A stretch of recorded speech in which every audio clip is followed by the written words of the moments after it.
All right, we are on here. Welcome to everybody. It's great to have you with us. I'm excited to be joined by one of my favorite scholars, Iben Thranholm from Denmark. Iben examines political and social events with a distinct focus on their theological and moral significance. She's one of Denmark's most highly read columnists on the interface between culture and theology. She's a former editor and radio host at the Danish Broadcasting Corporation, which is basically like a Danish BBC, and she's been awarded for her investigative research into Danish media coverage of religious issues. Now, Iben has actually been sort of on the front lines of the recent national elections in Denmark. We actually did a video on them, I think, last Thursday. The elections themselves were on Wednesday, if I recall.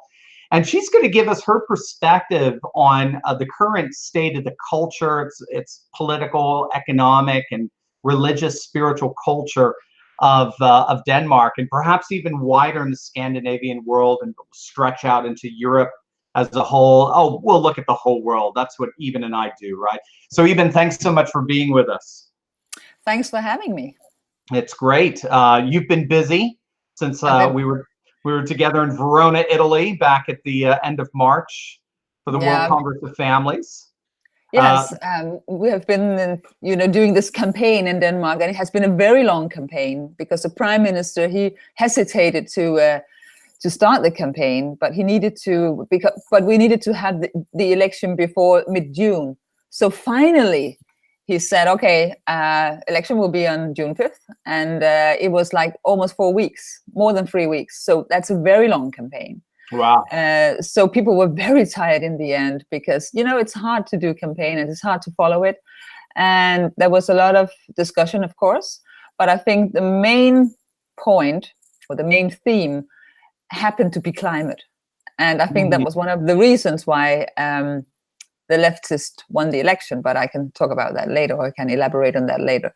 But everybody had, of course, the idea, because Denmark has been have had very tight immigration laws. We have a very strong right-wing parties, which, have made a lot of very restricted immigration laws, perhaps one of the most restricted laws in Europe. So everybody thought, of course, the right wing would have a great election, but the opposite happened. That actually the leftist really won the election with a lot of majority, and that came as a shock to everybody. So the right wings are completely devastated, and they have really been shrinked a lot. I mean, the Danish People's Party went from 21% to 8%. Yeah. So that was a shock to everybody. And then there are two new right-wing parties. One didn't make it, and the other one was just about the 2%. And they have been, they have been campaigning for more than 3 years and did a very good job. So it tells something about the situation. And the reason why that the leftist won the election was because they went out into the ghettos. And because one of the new right-wing parties called Stram Kurs, which means Hardline, they made some very provocative political happenings in the ghettos. So a lot of Muslim people were very angry. So the leftists went to the ghettos and said, we want you to stay here. We want, really to take up your cause. So for the first time, a lot of Muslims actually voted, because normally Muslims are very hesitant to vote because the Muslim faith tells them not to join the democracy because they want to put Sharia above democracy. But this time they actually went to vote. So the leftists actually got a lot of new votes because the Muslims voted. So it is actually, I don't know if your viewers have been reading the Michel Houellebecq novel, Submission, which take place in France, where the leftists have an alliance with Muslims, and then they get a Muslim prime minister. So this is what's happening here. And this came as a shock to everybody, that now Denmark is turning into this Houellebecq novel. And people are very, very shocked. Of course, the right wings are very shocked about it and very alarmed, because it actually tells us that democracy is no guarantee that Islamism cannot take over, because they can use democracy to do that. So it means Yeah, because we thought that if we just had democracy, of course we could, we could stay democratic, and we could sort of keep Islamism out of our countries. But now this election shows that that democracy is no prevention at all, because it depends on who votes. Right. And if the majority has a different understanding of what is democracy, then of course the way we know democracy is not going to last. Right. And you see also in Belgium, you have a new Islamic party, and they want to segregate men and women in buses. Right. And in 12 years they will be the majority. Right. So Belgium would be the first Islamic state in Europe, and I think Denmark could go the same way. So it is. So we're really seeing the political consequences of the unfettered immigration that's been taking place the last couple of decades. Yeah, I think that the right wing is completely broken, and they don't know what to do, because now we see that the Danish people voted to open up to Islamism and to and actually to relax those restricted immigration laws. Oh, so then that was what I was going to get into with you a bit too with this. So the Social Democrats seem to make a big deal leading up to this election that they were going to embrace pretty much the Danish People's Party's view of border security, and that they would even hesitate of coalescing with the three more far left parties that did relatively well. Now I know back in 2011 something similar happened, if I recall, where the Social Democrats ran on a similar platform, but immediately caucused with the left and then opened up the borders again, which they got punished for in the next election. But where are the Social Democrats right now? Aren't they a bit more to the right when it comes to border security? I'm not sure, because of course they want their leader to be the prime minister, and to become the prime minister, she has to cooperate with another leftist party called Die Radikale Venstre, which is a kind of cultural radical party, which means in Danish terms that they're leftists, and they are very friendly towards Muslims, because they don't believe there is any difference between any religion, language, culture, nation. They're just like globalists in a way. Right. So to have enough, what do you call it, majority to have a new government, and to make the Social Democrats have their prime minister, they need to cooperate with them, and they are putting a big pressure on them, and they're very big because all the Muslims voted for them. Right. So if she wants to become, because it is a woman that is their leader, Mette Frederiksen, if she wants to become the prime minister, she might have to cooperate with this party, or she has to. So it depends on how far she wants to go to hold power. Right. And I think she will go very far, because she wants that, and everybody wants that. Otherwise, we will need a new election in a couple of months. Right. But I'm wondering if she starts going, because obviously the far left doesn't like the strong border enforcement that's so characteristic of Denmark. Wouldn't that automatically create a political unpopularity that would require a snap election? No, I don't think so, because now because the way that the Danish people voted, it seems that they want to relax this very hardline immigration policy. They want to relax it now, and they want to be friendly people, because they are influenced by cultural Marxism, which means that you need to have a decent view on other people. It means that you can only see yourself as a good person if you open up the borders. Right. So it is a kind, you have to nurture your own self-image. Because this is not about the other, it's about how you perceive yourself. And they want to be perceived as good persons, good people. And this is the new ideology, that you want to be a good person. You don't want to be hateful, you don't want to be a racist, all these things that they say that the right wing is actually representing. Right. So it is all about how you see yourself. And this is very dangerous, because they don't see at all that this is a new religion that is taking over. They are very naive. And I think because Denmark is such an unspiritual country, and it's a very social democratic country, it is a country that is very focused on materialism because of the welfare state. So they don't understand what is religion.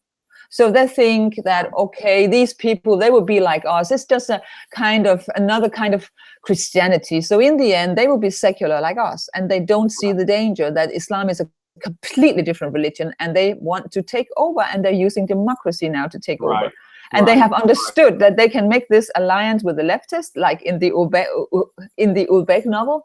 So it's really it is very tragic that we see that it is within ourselves that we have the real enemy, or among ourselves. And the whole bizarre thing about it as well is, with the cultural Marxism, it's Islam that will actually be given preferential treatment as over and against, say, Christianity or something, because it's considered an oppressed religion, and cultural Marxism is supposedly the new world order of the oppressed. So instead of the bourgeois and the proletariat, now we have the first world and the third world. And so to be a good person in this new paradigm, this new world and life view, to be a good person is to marginalize those forces that were considered once to be oppressors, i.e. Christianity, and to elevate those who were once so supposedly oppressed. And so there, if anything, Islam ends up getting this preferential treatment, which again is very bizarre, because in the sexual realm and gender realm, it's happening among transgenders and homosexuals.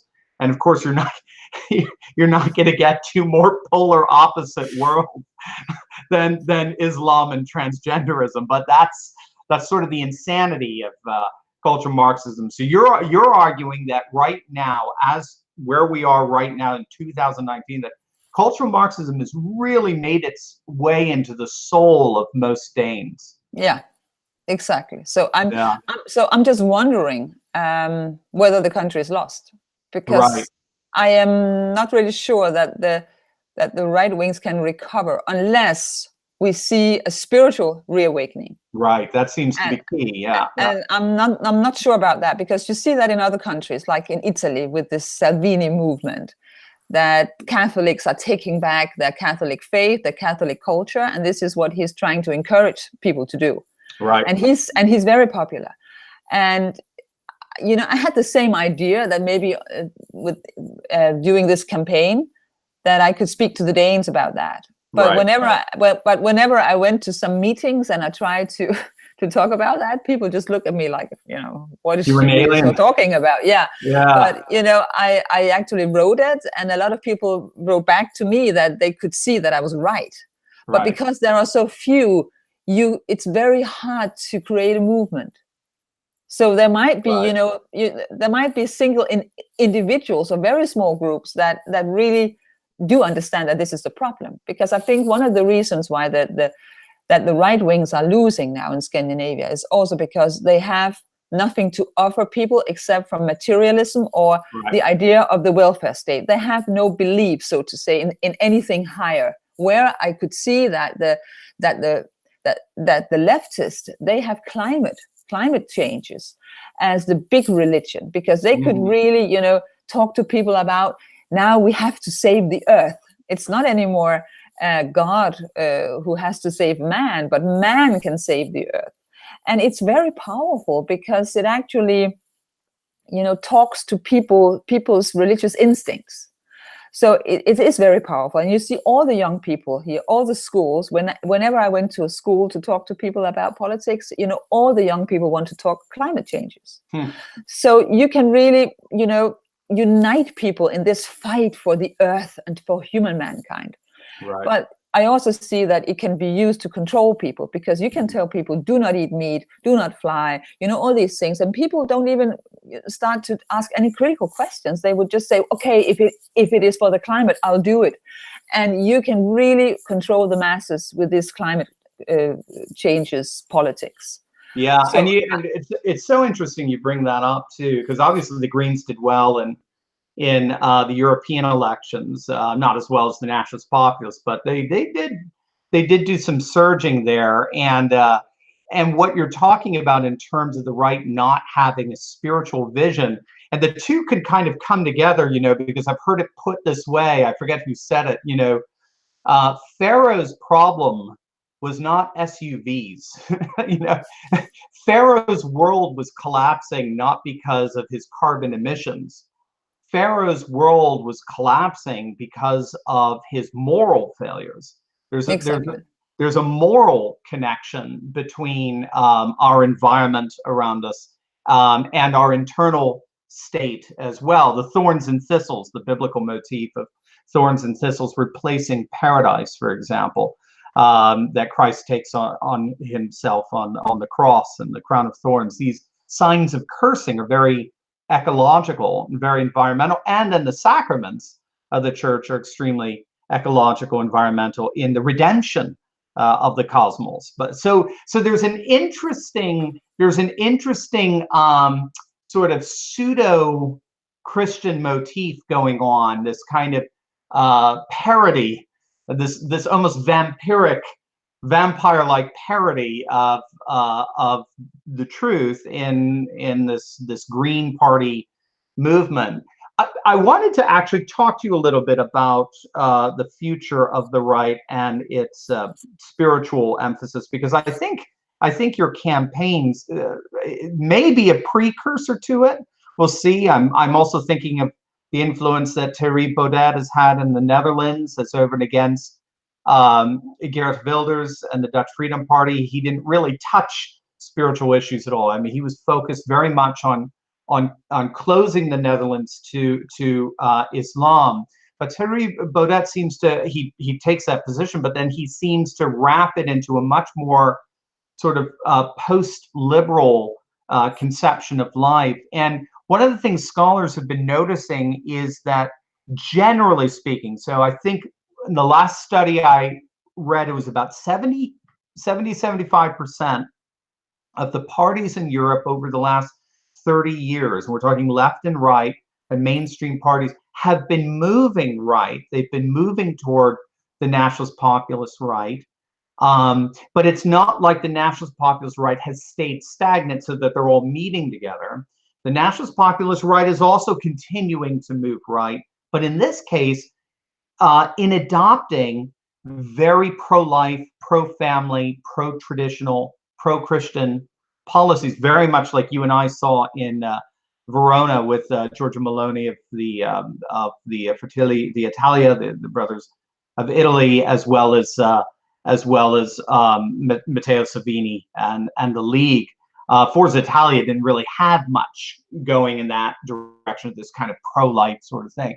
So all of a sudden, you're going to kick at us. So I'm reading articles and I'm kind of doing my research, and I come across an article about Iben Thranholm, and I think you wrote a rather, shall we call it perhaps, a sympathetic critique of the new party Stramkurs, no, it was actually a very sharp critique about. Oh, it was a very sharp critique. Okay. Yeah, but then within a week or so, this is life, right? C'est la vie, right? And within a week or so, you were running on their ticket. Can you talk about just sort of how that all worked itself out, and what you brought, what Iben Thranholm brought to the nationalist right in Denmark? Yeah, it was a big surprise to me, because for years I have been writing that I think that the rightists are doing a big failure, that they're only talking about what they don't like, what they want to prevent, what they want to kick out, and what they don't like. It's all negative rhetorics. They have nothing positive to offer because they have no faith in anything. They just want to get rid of something. Right, we're not this, we're not that, we're not that. Exactly. So they had this idea of trying to identify who they are by talking in a negative term. So I criticized that. And Stramko's Hardline in English is a very, very provocative new movement, because the leader, Rasmus Paludan, he went out into the ghettos and he used the language towards Muslims that he sees that they're using towards Danish people. I mean, young people, because we have a lot of violence, and they are, talking in a very bad language to a lot of Danes in these areas. So he went out to make some political happenings where he put bacon around the Quran and he burned it and things like that. And he used a terrible language. And I don't like that. And I disagree with him because, of course, people got extremely angry. And in the end, there was a kind of street fight where the police went completely out of control. Right. And that's where he got all the signatures for, running for parliament. Because people got shocked to see how the police has lost control in some areas in Denmark, and this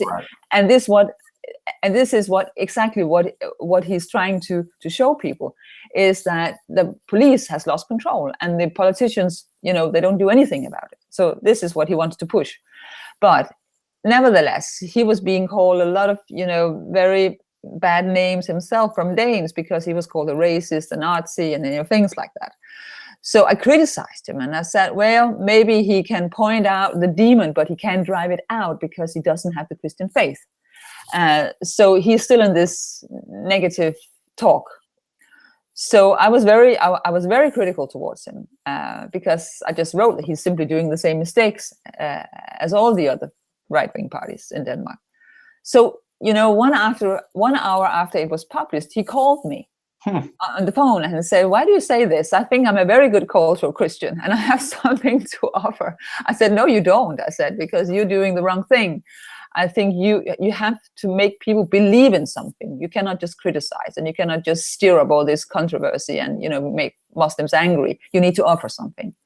Right. And he said, well, you're right. He said, I agree with you that one of the main reasons that this is out of control is because we lost our Christian faith. I agree with you. He said so. And then he said to me, don't you think it would be good for you to have a political platform to give this message to the Danish people? And I said, well, maybe. So then, of course, he offered me to join the party. And I said, I really have to sleep on that. So I was talking to 3 different priests. I am a Catholic, as you know, because I was not sure whether I could join this party because of his rhetorics and all the, there has been a lot of resistance against him, and it has been very, very heated. He's one of the most known persons in Denmark right now, and he's very, very controversial. But then I decided that I saw this as an opportunity to get a platform during the campaign to say to people the only reason why Islam is taking over and is filling up our debate the way it does is because we have this spiritual vacuum that they're filling up. This was what I wanted to say before. They actually, we have created a spiritual vacuum, a spiritual void, and what Islam does is just filling in, and they're just taking over an empty house. Right. So if you don't consider that you need to go back to your own roots, to your own faith, then it will just be worse and worse. So this was my message during the campaign, that we need to work on our own faith. We need to look at ourselves. We need to strengthen our own faith instead of just being critical towards Islam. Right. So that was the reason why I decided to run for the parliament. Not because I agreed in these demonstrations that he made and where he was very, very, very really used nasty words against Muslims. I don't like that. And I told him, I'm not going to participate in those demonstrations, but I want to help you because I want to offer something to people. Right. I want to say to people, you need to see that this is actually a spiritual warfare more than it is a political struggle, a spiritual battle. And this was my message. So he said, okay, fine. He said, you can say that as much as you want, because I don't disagree with you, but I'm doing my demonstrations anyway. Yeah. So people got extremely upset about my participation in this party. So for me, it was a very hard period because a lot of old friends, they cut me off, things like that, because it has been very heated here. And what really worries me, that's another thing, is that we have a political climate now that if people do not agree with you on a political level, it's more important for them to make a political statement than just stay true to their friendships. Right. And I don't like that development because it is a totalitarian state. If you are not in alignment with what is the political correctness, you are just doomed. Even friends would tell you, I don't know you, I don't want to talk to you. And that's not a Christian culture, because a Christian culture is always forgiving and say, okay, maybe you made a mistake. I would like to talk to you about that. Maybe I can persuade you to do the right thing. And this is also the idea of democracy, is that we disagree, but we are still friends. Right. And that's not the case in Denmark anymore. I mean, this political party, Stram Kurs, has really divided people enormously. And I think that is a bad sign, because this is actually a sign that we are going towards a kind of totalitarian system, which we call democracy. But it's like in the Soviet Union. If you don't agree with the people that are in the top and who makes the policies, you are marginalized. You are an outcast, and you are even criminalized in the end. And this is what's happening here. I have old friends now who do not want to see me, and I'm very worried about this development, because it's not because this is not a Christian culture. But nevertheless, I'm still standing here with the party because we were very close to going to the parliament. It was only like 0.2%. Getting to the 2%, right? And we only had 3 weeks to do this campaign. We did not do anything before. So it means that there are a lot of people that actually agreed with us. And I think next time, if we start now to really make some solid policies, I think we could actually win the next election. But still, I see that for me, it is I'm kind of disillusioned, because I see that the leftism is so ingrained in Denmark now, that I think it will take years to build up the right-wing policies again. Well, that's what I was going to say. So you're putting forward this positive vision of a return. What we talk about a lot on the channel. You and I have talked about it in Verona. This sort of re-traditionalization that we've seen with our own eyes. You've seen it in Russia in particular. We're seeing it, and I've had a wonderful time in Brazil last summer at their first classical education conference. Their homeschooling now is thriving, largely thanks to Jair Bolsonaro, the president, who is currently overturning a banning by the Supreme Court against homeschooling there. I mean, we've seen sort of this return, and yet it seems to me that when you went out to talk about these spiritual issues and the importance of spirituality for a culture and for people, which ironically is very Danish. When you read the 17th century, 18th century works, I forget what study it was that I was reading about church and state relationships in Scandinavia, or something akin to that. I mean, state and church cooperated for the flourishing of a Christian vision of the human person for generations in Denmark. So it seems like it's in the DNA, it's in the soil, and yet it seems like when you went out there, you encountered a different faith, is what I'm getting. You encountered a different religion that has made its way into the hearts and minds of Danes, and that's the cultural Marxism that is seems to be more or less right now united around environmentalism. You see this as an alternative religion, don't you? Yes, I do, because I see that it really unites people in the belief that they can save the earth. So it is very religious, and Christianity would say that God will save man and the earth. Right. And now, of course, because cultural Marxism put man in the center of everything. So this is a perfect religion that now man can save him or herself, human mankind, and can save the earth. So it's, it is a big task to redeem yourself. And also because we have polluted and we have been, we have been consuming too much. So by, now to try to reduce, a lot of things, you can redeem yourself. So like you said before, it's actually trying to imitate Christianity in a way. Right. And it is a religion, I think, because I see that it really unites leftism, and since Christianity has been weakened so much, right. There is nothing else than this right now. And Yeah, I think, but I think it all go back to the welfare state. Because the welfare state because it is actually the social democrats who invented that and worked for that. It's the kind of gospel of materialism. It means that the state will take care of you and they will provide from you born until you die. So you don't need a family, you don't need anything. Now women in Denmark can have, a child with the state because she can get a donor child. It means that you don't need a man anymore as long as you have the state. So this is very much into the Danish hearts and minds, that the state will take care of you. Yeah. And it means that you don't need God. So we have actually replaced Christianity with the welfare state. And then, of course, now people are searching for something, and now they can save the earth because of the climate change. And the right wing have nothing to offer, because when it comes to family and sexuality and all those moral issues, they are in total agreement with the leftists. They have, right now, the head of the Conservative Party, the leader of the Conservative Party, he's married to another man. So just like 50 years ago, you could not imagine that the Conservative Party would have a homosexual being married to the same sex and be the leader of a Conservative Party. But now people think it is completely all right, and it's perfect, and it's good. Right. This is Vestra, the center-right party. Is that?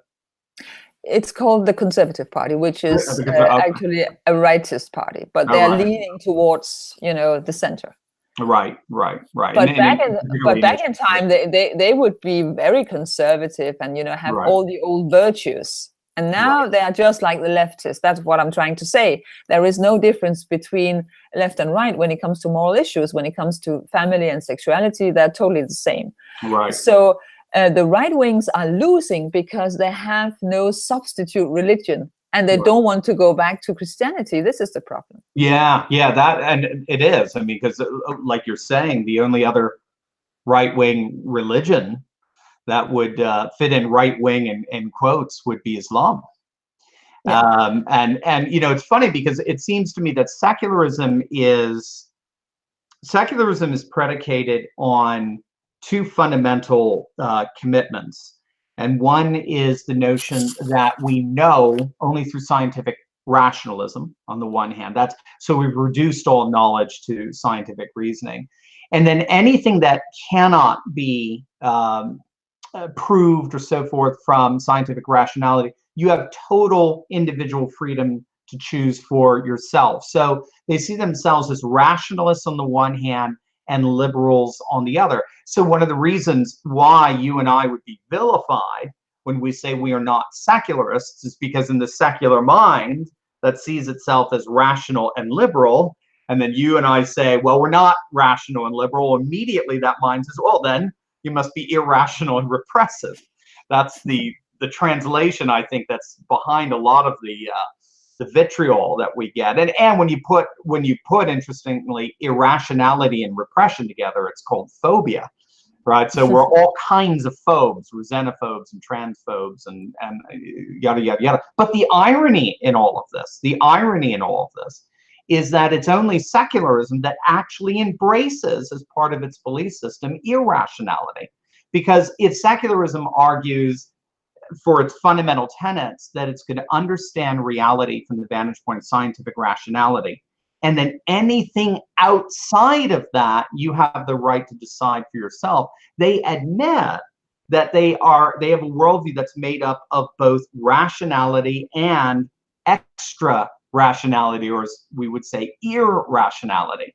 And so that's why you can have biology proving that there's a fundamental difference between the male and the female, but then the philosophical conception of gender, which is a personal private thing, that can turn around and trump that biological rationality with irrationality.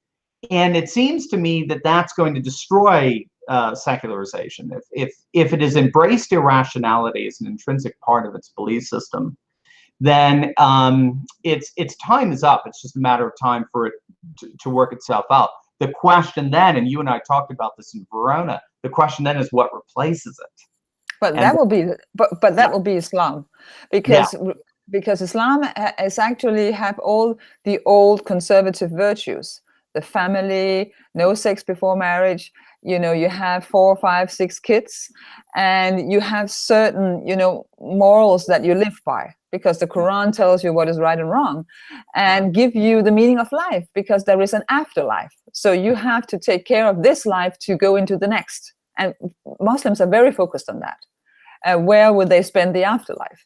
Right. So it is actually resembling Christianity, but of course in a completely different way, because the society they will create is completely different. Right. So I guess that we will see that it will be Muslims who will take over the right-wing parties in the end, because they have all the old moral virtues, which we lost. Yeah. And that's why I tell people now, if you don't reawake the Christian spirit, you're done. Because I don't see any future for Europe as this kind of secular democracy. There are 2 options.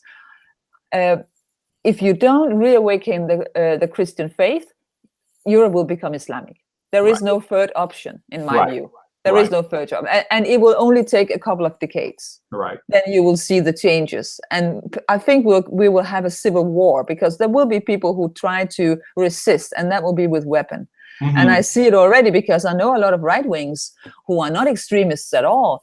They are now trying to learn how to shoot, and you know, just trying to take care of themselves, and also to prevent or to protect themselves. And I think that there are a lot of other people in France and Germany who are doing the same. Right. So there will be a resistance movement, but I don't think it will be very strong, and I don't think it will be quite small. Or I think it will be quite small. So I'm not sure how this civil war would turn out, because we cannot be sure that our governments will be on the side of the resistance people. Right. Well, because now we see that all the leftists, at least in Denmark, they are having this alliance with Muslims. So right. You don't know. Isn't that what Viktor Orban said recently? I don't know if you caught it. He said Europe is. He said there's 2 Europes emerging. So there is the traditionalist Christian Europe of the center and the east, Central Europe and the east. And then I think I forgot what he called it. He called it sort of like the Islamic democracies or something. Yeah, it would be. Islamic republics of the West. And this is what's going to happen here. So I'm not even sure when we have the next election. It has to be in 4 years. It could be in 2 years. It could be in 1 year. It depends on how the government work together. But I'm not sure that the right wing will recover. That's what's going to be very interesting to see. Right. And if they're not recovering for the next election, it is actually over. Then you will just see that it will be more and more Islamicized, if you can say that. What about fertility? The issue of Danish fertility rates. I mean, I think it's down very low. Right? It's 1.3. Sweden, if I recall. I think you're 1.7 children per couple, as opposed to the 2.1. Sweden's at 1.8. Does that come up at all? Because I ask this because it's a pragmatic line. It's a pragmatic platform, but that's a big thing with people like Viktor Orban and the Andrzej Duda, the president of Poland, and certainly Vladimir Putin in Russia, and Salvini. We heard Salvini talking about it in Verona. If Europeans are not having children, there won't be a Europe anymore, basically. Does that come up at all in Danish conversation? No, of course not, because here we're very pro-abortion. And so here, if you just mention that it would be a good idea that women have more children, they will say, oh, so you want the women back in the kitchen. So it's very feminist. So you Right. can't even say that. But I talked to the leader of Stram Kurs, Rasmus Paludan, about it, and he said, yeah, I really think we should make an effort to have women in Denmark have more children. So the only way you can make that happen is to try to reduce taxes for women who will have more children. But of course, then it will also be an advantage for the Muslim women who already have 5 or 6 children. So that is the problem. So you can't really stop them from having a lot of children. And if Danish women will have tax reduction, of course, Muslim women would have it too. Right. So, and I think a lot of women, they want to work because otherwise they don't have any identity.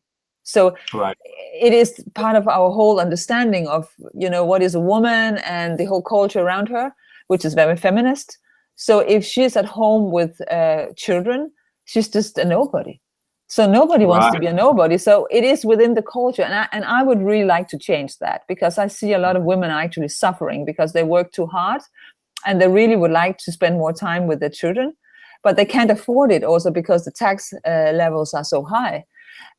So I think we should make a new culture where it's acceptable to choose to be at home with your child if this is really what you want. And then you should have some kind of tax reduction, because otherwise it's not possible to have a house and to feed your children and to have a car. It's not possible. So I think we should help these women. But of course, then you would also have to help the Muslim women, and because otherwise, I mean, you can't make a law that is only for Danish women. That's not possible, and it's not fair either. So you can do that. So, but I really think that it is the problem is that we are not having enough children, and this is for all of Europe. And this is why we know already by the demographical statistics that we have lost. Already that we will be replaced. We know that already. Yeah, there was that Princeton study that came out a couple of years back that's been touted as bringing some hope to that, where the scholars actually broke down the demographics as per various identities, and they found that conservative Catholics, conservative Protestants were still having around 2.5 kids or so on. So to be a conservative Christian, by definition, still meant, generally speaking, that you were having lots of kids, which again, kind of over time, could be very hopeful. But as you point out, it's being matched, if not overtaken, a bit by Islamic fertility, and that's particularly in Western Europe, and so that's going to be very problematic. It's sad too. I had a friend who just came back from the Netherlands. He was there for a month and is doing his PhD studies, and he was extremely impressed with the I guess, well, here in the States we call it the Bible Belt, around like Tennessee area and Texas and Oklahoma and all that, which is a very dense, very conservative Christian populations, and he was very impressed with the density of the Bible, but particularly the Dutch Orthodox Calvinists in the Netherlands. We have the Laestadian Lutherans having lots and lots of children, obviously, in Finland, but there doesn't seem to be a Danish counterpart to that, does there? There's not really a Bible Belt in Denmark. No. Denmark somehow the welfare state just kind of leveled Denmark. Am I correct on that? Exactly. Here, it is materialism that rules people's lives in many ways. Even though Danish people, they do like to have a family. They really cherish the family, but it's just a small family. And we have 40% of all Danes are living alone. They are divorced or they're single. So 40% of all Danes live in their apartment or in their house alone. So it also means that a lot of people are lonely. And that doesn't make a strong culture, that they don't have any relationship. You don't have any network around you. Of course, they have friends, but they don't have a family close to them. And I think that is also weakening our culture. Whereas you see that Muslim families are very, big and they stick together.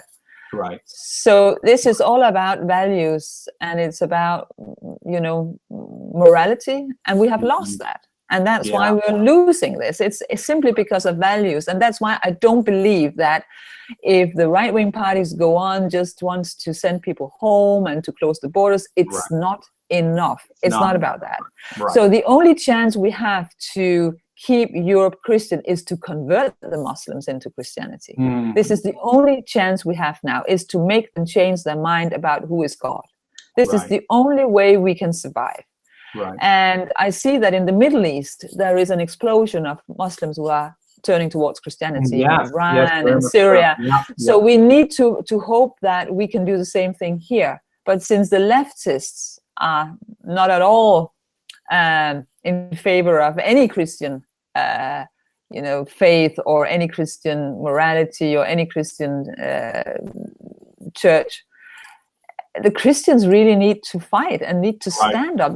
They need to go out into the ghettos and talk to the Muslims about God, because there is one thing I like about the Muslims, is that they want to believe in God. They want to live a religious life, whereas many Danes are completely dead on a spiritual level, completely dead. But the Muslims, they really want to. For instance, the other day I was in a supermarket, and the woman at the cashier, she had a headcloth on, and there came another girl who had a headcloth on, and she was doing her exam. So they were talking together about these exams, and she said, "Oh, I wish you luck, inshallah," she said, like if God wants. And I thought, this is really, if I just could, listen to a Danish woman say, "Okay, I really, God bless you, all the best." You never hear any Dane would say that. So they want to live a religious life. So of course, Muslims have doubts like everybody else about their religious beliefs. So you could go out into the ghettos and say, well, let's talk about who is Jesus, because you know who is Jesus. They already know that there was a prophet called Jesus. You could talk to them about that, and you could pray for their conversion. And this is the only chance we got left. And that's why I'm thinking about whether I should withdraw from politics again. It was a very short career, because I'm thinking about maybe I should put my effort into starting some kind of movement to evangelize, because I see that as the only possibility. And it will be dangerous, because you will have both the leftists and the Muslims against you, because the leftists will say, leave the Muslims alone, you are white supremacists, and all these things. You cannot just go and impose your religion on these friendly Muslims. So you will have a lot of critique if you're doing this. But at least they can call you a hater, because you come in a very peaceful way just to talk to people about God. And I think I would like to encourage Christians all over Europe to do that. Because otherwise we don't have a Christian culture in Europe anymore. And like Cardinal Robert Sarah said in an interview, he said, if Europe is lost, I mean, then Islam will actually be able to dominate the whole world. Because the West is the last center for Christianity, or it is the center of Christianity. And if that falls, it's gonna have a huge influence on the rest of the world. It would be incomparable. If Europe is going to become Islamic, the world is changed forever. So we really have to do something about it. It's funny, we'll be wrapping this up here, but I think it's very interesting. I was reading one article that was comparing and contrasting the two different perspectives of two different popes, of Pope John Paul II and Pope Benedict. Pope John Paul II seemed to have the view that there is the religious worldview versus the hard atheist secular worldview. And so he was very inviting of Islamic faith as part of a traditionalist conception of life. And then Pope Benedict gave that interesting speech very early on in his papacy, where he had a different dichotomy. He said it's not so much religious versus non-religious, it's Western versus non-Western. It is Europe and distinctly European culture as over and against African, Northern African, and Middle Eastern culture, and they're two cultures that just can't get along. And it seems what's going on in Europe is sort of kind of a mishmash of those two visions. And I think you, in many ways, kind of brought that together in a really interesting way.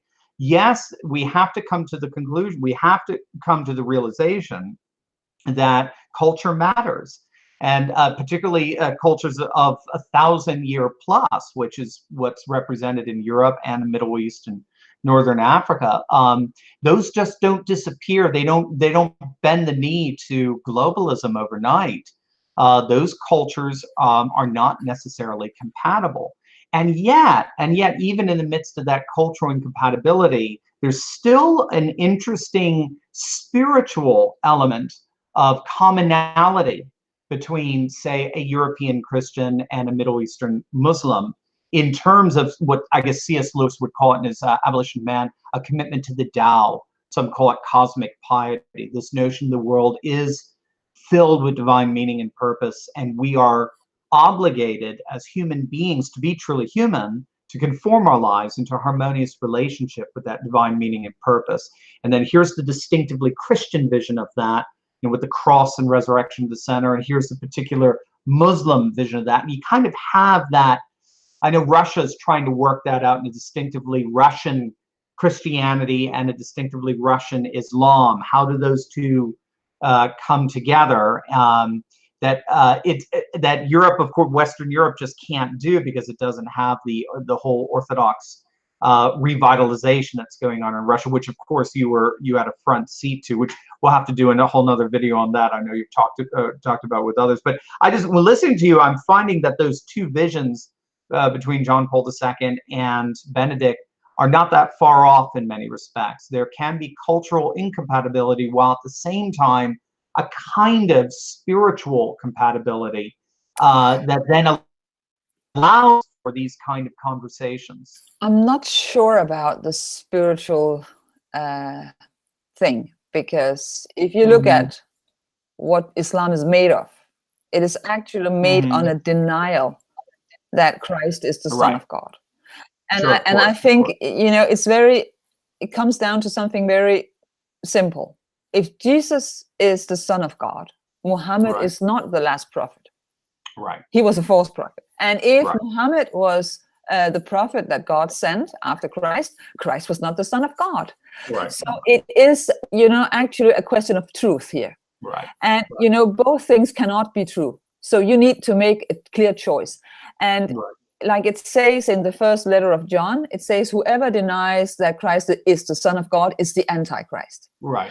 And that's why the leftist is so embracing towards Islam, because it is the Antichrist. So they are, they have a common cause, which is to destroy the Christian culture. Right. So I think we have to be aware of that. This is spiritual warfare. And the reason why that Islam can, progress in Europe is because we lost the faith. So there is no prayers, there are no cross, there's nothing to stop them. And it is an anti-Christian spirituality. And it actually is building on the Arian heresy. So I think it is a kind of Christian heresy. So it is a problem within the church, you could say, because in the first centuries, Islam was not regarded as a religion, but as a Christian heresy. Right. So of course, this heresy is growing now because that we abandoned the faith. So it is very clear to me that this is what it's all about. Right. Of course, there are some similarities, because Muhammad actually took some parts of the Catholic dogmatics and he used them. So there are similarities, but when it comes down to the real essence, it is a matter of whether Christ is the Son of God or not. Right. And that he will save the world, and not because you are trying to please Allah with following the Quran. No, I definitely. When I said spiritual compatibility, I mean, at least within Islamists, you can have that conversation, where seculars would say, that's true. That's true. You both are full of it, kind of. At least you can say this really matters, and this is really, really important stuff. Yeah, where the larger secular world just doesn't have anything to do. But what I think is very important for the Christians is to see that Muslims are poor souls that are mistaken, and because of love, we have to try to get them back on the right track. So it's not because we don't like them, it's because we have to help them, because they are actually being misled, and they have not understood that Christianity is the true God. So they are living in a kind of error, and I know this is, you know, very, very, very, very dangerous to say in our times, but I think we should actually reach out because of love, to try to help our brothers and sisters who has been misled by the Quran. So we should try to help them, not try to criticize them. And a Christian approach would be that, but we have to be very firm when it comes to what is the truth. We cannot just bend and say, well, there are many truths, and, you know, you can have your faith, I can have mine, because the world is not, you know, built like that. And I think there is a war on the truth right now, and there will be a war on Christians in Europe if we don't stand up for the right faith and try to persuade these, or to try to convert these Muslims. Actually, you know, the Dutch Somali Islam critic called Ayaan Hirsi Ali, she actually says in one of her books, I think it's the one that is called the Nomade, she talks about that she met with a Catholic priest, because a lot of Muslims comes to her and say, well, I see that you're right when you criticize Islam, but I can't live without God, so I'm staying with my faith.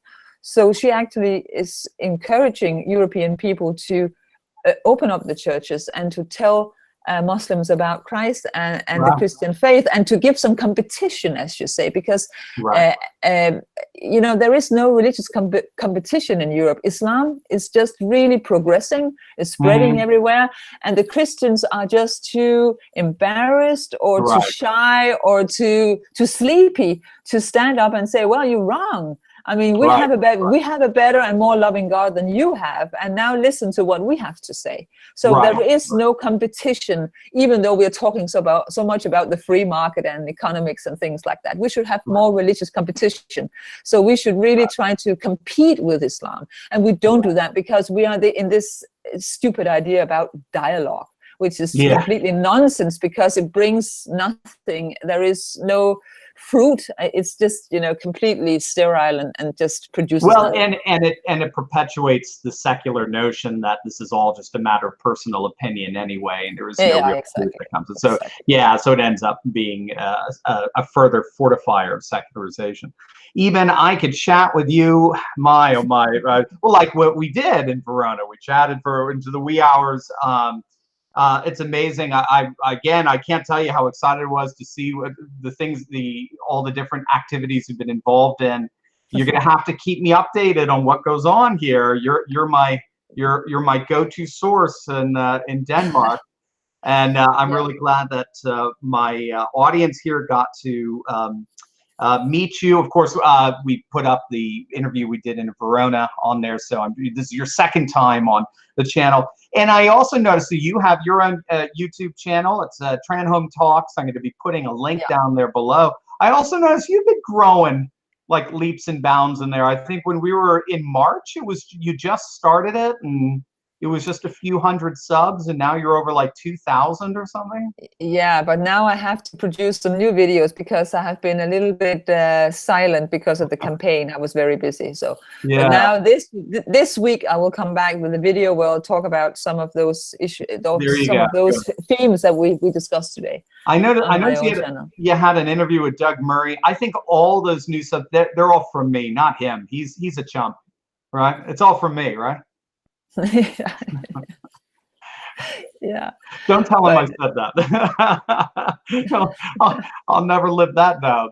So, Iben, thank you so much. This is very informative, and I hope everybody keeps track of your work. It's very, very powerful. I love the interface between theology and culture. There's really nothing richer than it, and I think it's something that we need more than ever right now. Thank you so much for having me. It was a pleasure, and it's always so interesting to talk to you, Steve. Oh, right back at you, Iben. All right. Hope to see you soon. God bless. God bless.